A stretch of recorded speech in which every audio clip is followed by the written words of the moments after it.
నాపై ఆరోపణలు అవాస్తవం అంటున్న మాజీ మంత్రి మల్లారెడ్డి. భూ కబ్జా ఆరోపణలపై మాజీ మంత్రి మల్లారెడ్డి స్పందించారు.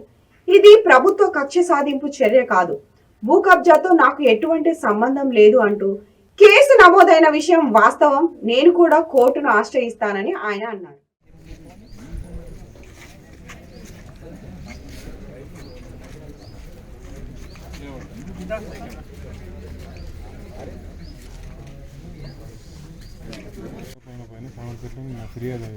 దాంట్లో వాస్తవం ఎంత?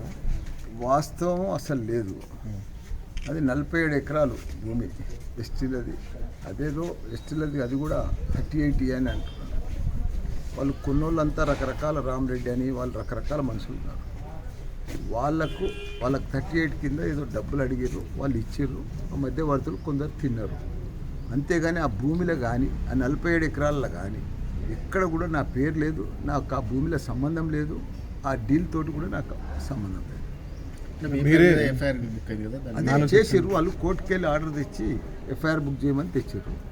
నేను కూడా ఇప్పుడు రాసిచ్చిన, నేను కూడా కోర్టుకు పోయి నాకు సంబంధం లేదని నేను కూడా కోర్టు.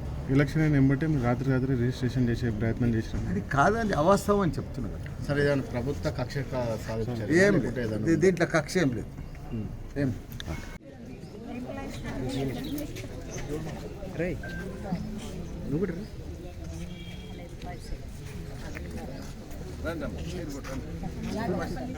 आ जाओ, ऐसा अच्छा करे, अच्छा लीड दिए, बहुत बहुत धन्यवाद बहन जी,